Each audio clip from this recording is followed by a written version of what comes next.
Good evening. I'm here tonight to continue to express my concerns and frustration with the reading programs being used in the general education classroom and let you know that I'm not alone in these concerns. During the pandemic, I submitted a parent petition to the district with over 170 signatures, but you advised that that wasn't an appropriate matter to raise the concerns. So I asked if you would consider putting together a panel. The district has also not proceeded with that type of involvement of the parents to date. So I'm going to go about this a different way. The district seems willing to do surveys on all kinds of things. So I'd ask the district to do a survey of its own population of parents and students and ask the question whether parents and students have concerns with their reading instruction, whether they are paying for tutoring or private school with regard to reading instruction, to ask whether they believe their student needs additional help in this area, and ask if there are ways that they believe the district could improve those services to the students. I think that the district can do its own homework in addition to talking to parents. And maybe this is the first way to open that door to communication with the district seems hesitant to go into. So I hope that you consider it. Thank you. Thank you. Thank you. Erika Glick.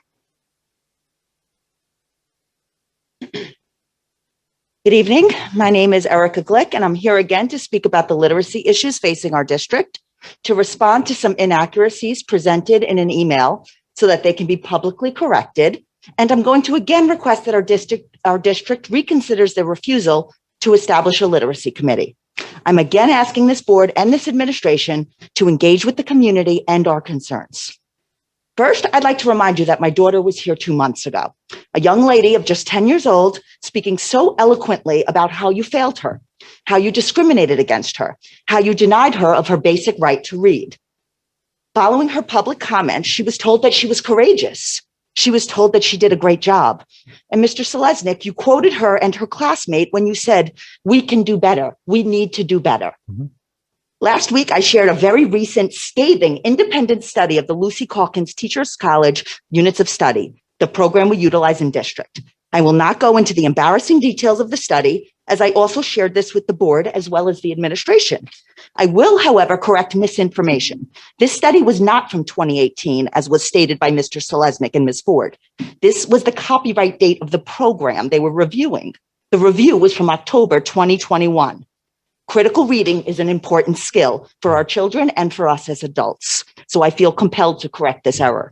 Of note, I also shared a scathing review from 2020 by another independent organization back in 2020, Student Achievement Partners. This review was also embarrassing and was shared with the board and the administration. The response from the board president, Ms. Schiff, was simply thanking me for sharing my concerns and my perspective.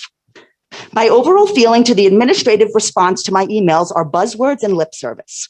While I'm happy to hear you feel Teachers College is meeting several essential pillars of literacy, I obviously disagree, but would be happy to engage. I'm happy to hear we have allegedly introduced Heggerty into our classrooms. I'd like to hear more about this. It was mentioned once previously as a screening tool, but now we've indicated it's in the classrooms. If this is in fact true, that's wonderful. I obviously have many more questions. How are we using it? Is it in the teacher's hands? Has there been training? Have we purchased it and it's sitting in a supply closet somewhere? Are we measuring the progress since it's been introduced? If so, how? You mentioned foundations in your email reply for our word study program, but in a previous Board of Ed meeting, it was presented that we were using Teachers College phonics. Further, several years ago, I was told by my child's teacher that they were piloting Teachers College phonics. When I brought this up to administration, it was vehemently denied. As you can see, lots of conflicting information to the public here. I've been dismissed with comments such as my side has research and your side has research. Comments such as this will never close the circle. If we're ever to improve, we must look critically at what we're doing. Simply saying that you have a different opinion on the matter is not enough. What does the latest research say? Please provide me with the research that you reference in support of Teachers College, as I've been asking for it for years since our initial meeting several years ago. As you've said, Mr. Selesnik, both things can be true. You can feel that Teachers College is meeting the needs of our students. I, including Lucy Calkins and many others, disagree. Lucy Calkins herself says her program is not effective for teaching dyslexic students. And current statistics tell us that dyslexia affects 15 to 20% of all students. So we are essentially discriminating against a rather large segment of our population. I'm sorry to interrupt you. I'm just going to observe that the time has passed. Yes, I'll be finishing up. Thank you. I get it. To look critically at what we are doing is a huge ask. I understand that we're potentially looking at our systems, our policies, our programs, our procedures, and saying we could do better. That is not easy to do. To look critically and potentially say what we did wasn't enough or could be improved upon. Teachers go into the field to help. It's a huge pill to swallow to believe what they're doing isn't helping. Same could be said for administration. We must be willing to loosen our grip on a method that doesn't work for all and begin our own journey towards evidence-based instructional methods that help all and harm none. When we lay down our weapons and choose to see the kids, like my daughter, who have the most loss in this fight over balanced versus structured literacy, it changes how we see everything. Because what's true is that our children are the casualties of the adults who hold on to methods that science tells us fail.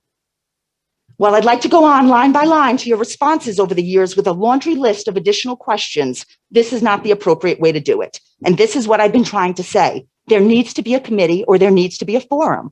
I write, you write. I speak, you speak. We get nowhere fast. And even more disturbing, it seems the board has been instructed to no longer respond during public comment. Whether this is a directive from our legal team or our administration is unclear, but it speaks volumes and it's not a good look for our district. Thank you. We actually I'm going intend to do to better. ask We you to must please try wrap up. something Thank you. different. Thank you.